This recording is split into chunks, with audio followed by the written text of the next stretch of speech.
Governance professionals.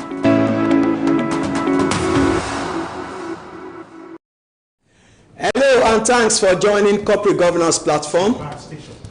The program is proudly brought to you by the Institute of Chartered Secretaries and Administrators of Nigeria, ICSAN. And we are beaming live from Mitv here in Lagos. I am Tunde Odeyemi. And today on the show, we are going to be looking at the role of ethics in business and influence on corporate brand. And of course, to lead in the conversation is a very distinguished member of Institute of Chartered Secretaries and Administrators of Nigeria, ICSAN, Mr. Charles Ehoma. Mr. Charles Ehoma is a legal practitioner and a Chartered Secretary with over 2 decades experience. He is currently the principal partner of Pitch Solicitors, a firm of legal practitioners and company secretaries. And of course, Mr. Charles Ehoma is an associate of the Institute of Chartered Secretaries and Administrators of Nigeria. Mr. Ehoma, it's nice to have you on Corporate Governance Platform. Thank you very much, my brother. It's nice to be here. Okay. Yeah. We are going to be discussing a very important topic today, and it relates with ethics. You know, ethics is a big issue when it comes to the existence or the continuous sustenance of an organization. And we'll be looking at the role of ethics in business and its influence on corporate brand. Now, let's start this conversation for the purpose of our viewers to know what really do we mean when we talk about ethics. What really are we talking about? What is ethics? Okay, well, thank you very much. Ethics may not be subject to a particular definition, but just for the sake of definition of ethics, we could simply say it is a set of principles that guides the behavior of an individual, or set of moral rules put in place to guide an organization. Sets of moral rules. So the organization has to put that moral rules in place to guide the organization. Very well. Okay. Before I go to the next question, I'd like to invite our viewers to be part of today's program. And to be part of today's program, you can either send a text message to either ask a question or to make a comment on the show. And you can send your question or comments to 080-2323-1287. I take the number again, 080-2323-1287. Please, no phone calls. Ask questions, make comments on the show, and be part of the program. Okay, you have told us that ethics is a set of moral rules that guides the organization and at times to guide the individual himself. Now, how does ethical culture relate with corporate governance? Because we are discussing corporate governance here. Now, in answering this question, a convenient point of departure will be for us to first and foremost understand what corporate governance means. Okay. Corporate governance simply means doing the right things in the right way with the aim of achieving the goals and objectives of an organization. Now, taking it back to ethics, don't forget that when we gave the definition of ethics, we said that it was the moral standard set by an individual that guides the conduct of the behavior of an individual. Now, once you look at it, doing the right thing morally, of course, you are indirectly practicing corporate governance. Corporate governance has its own, must follow the ethical rules of any organization to ensure that things are done the right way. So certainly there is that, what do you call it, they are intertwined ethical, rules and corporate governance. They intertwine to ensure that things are done the right way. Okay, the two interplay to ensure that things are done the right way in an organization. Yes. Okay, that is about corporate governance. Okay. Now, how can you explain how ethical culture impacts on the corporate brand? Now, we are talking about corporate brand here. Like I said before, you know, I have said that the ethical, standard of any organization vis-a-vis the corporate governance, they are intertwined. A brand, for it to be known everywhere, must practice good corporate governance. And in practicing good corporate governance, it must have good ethical culture. That brand must be known for its ethical culture. I mean, I'm sure probably as we go on, there might be issue of investors coming in to say you want to come into an organization. You must first and foremost find out how is this organization run. The people who are managing that organization, how are they piloting their affairs? Are they following laid down rules? If yes, of course, that will now encourage you to say you want to come in. So certainly, ethical culture and corporate governance, they have a place of convergence. Okay, so it is right to say at times that an organization is ethical, or in the other way around to say that this organization complies with corporate governance rule. Very well, very well. So when we say that we are investor, and I would like to tailor my next question towards that. Okay. What's the relationship between ethics, the reputation of the company, and investors' confidence? Okay. Now, just like I said while I was explaining the earlier question, any investor that wants to invest in any company is expected that that investor will first do background checks on that company or that organization. Okay. Now, if the investor discovers that that company is not playing by the rules, there is no ethical culture, there is no good corporate governance, certainly the investor will not want to come in. An investor that is coming in because he wants to get profits, he wants to get returns on his investment. So he must make sure, do his own background check properly to be sure that the players in that company, in that organization, adhere strictly, they have good ethical culture, and that they play by the rules, they exhibit good corporate governance. Certainly it will impact either negatively or positively on that brand, depending on what is obtainable in that company. So if they are doing it right, yes. Of course, the investor will certainly, everybody will want to come in. Investors' confidence. If they are not doing it right, everybody will certainly run away from that. So it's all about the brand itself will be affected. Yeah, of course, there are certain, let me not do free advert for people. There are certain companies that once you just see their stock in the market, you want to go because they are playing by the rules. Everybody have that reputation to say, oh, I'm sure that my investment will be safe in this organization. Okay, talking about actually bringing down, ethical culture or ethical standard in an organization. We know the board, being the topmost on the structure of any organization, is expected to model a top-down commitment to ethical standard. What exactly is the reason for this? And why the board is doing that? What is the role of the management when it comes to modeling or bringing about ethical standard in an organization? Okay, thank you very much. Now, just like you said, in the organogram of any company, you will see that outside the what we call shareholders, you have the board of directors. The board of directors drive the governance of that organization. And in driving it, they must inculcate good corporate governance in the structure, in the running of the company. Now, we always say that every organization, the head, in most cases, determines how that organization is perceived outside. Now, if the board drives the governance of the company in accordance with good corporate governance, okay, it now comes down to the management team. The management team are in charge of the day-to-day running of the company.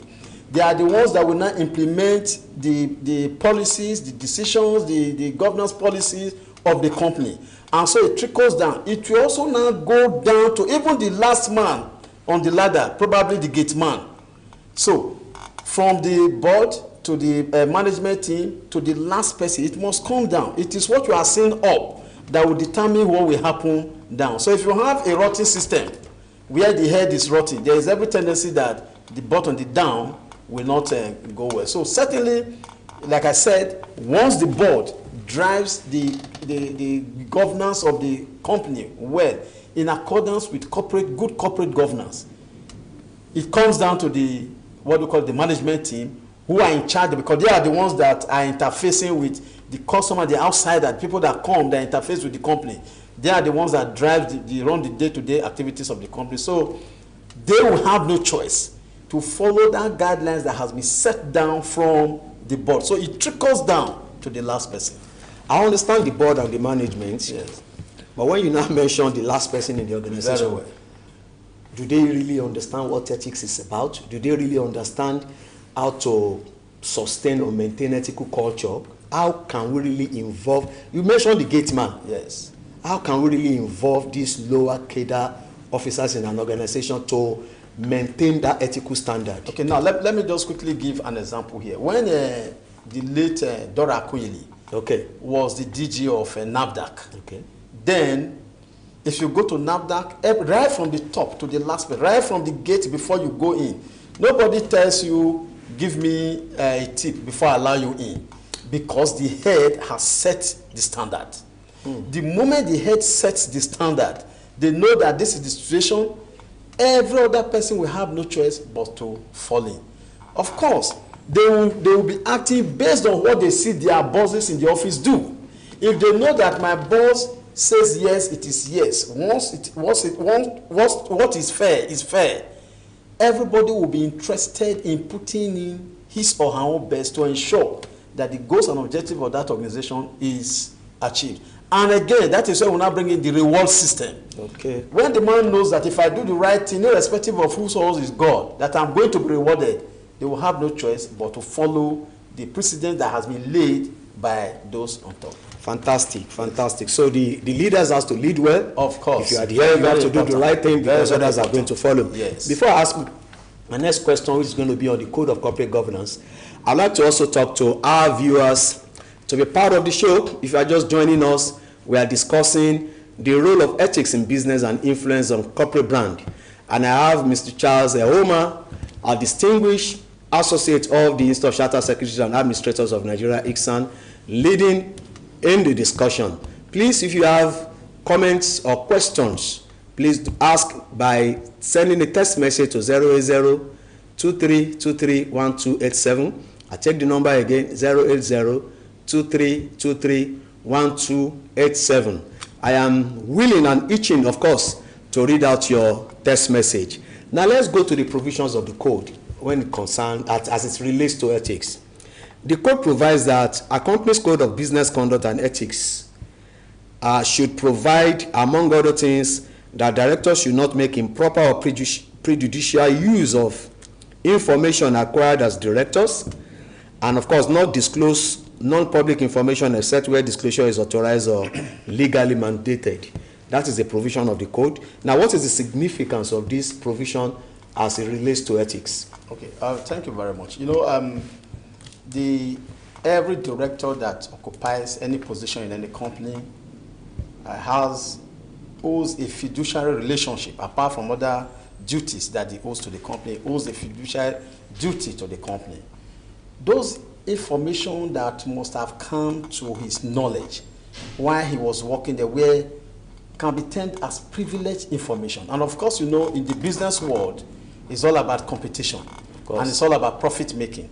So if you are in a company A, you now have privileged information concerning the trade secrets of that company. You divulge it to another company that is in the same business. Of course, that will not go down well with company A.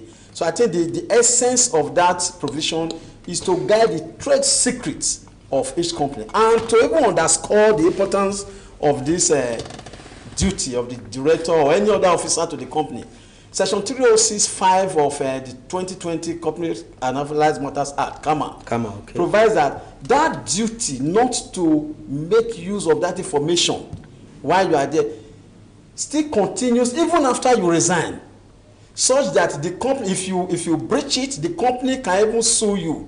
They can get a restraining order, making sure that you don't divulge that information. So it doesn't even end with the director resigning or the officer resigning, according to Section 306(5) of the what do you call it, of the CAMA. Okay, that section 306 of Section 5 of that CAMA that you mentioned very well is actually taking me to the next question. Okay. About a director that has misused corporate information for his own personal gain. Yes. Apart from the fact that you said, so what are the consequences that is accruable to such directors if he breached that particular section of the CAMA Act? Okay. Now, I think 306(2) of that same CAMA has provided for the what they call penalty. that director, in making use of that information, probably he now got personal gains, got personal profit or benefit. He must, what do you call it, he is entitled to forfeit it to the company. Are you with me? Okay. Whatever benefit or profit he may have gained from the misuse of that information, the law says he is under obligation, is under duty to forfeit it to the company.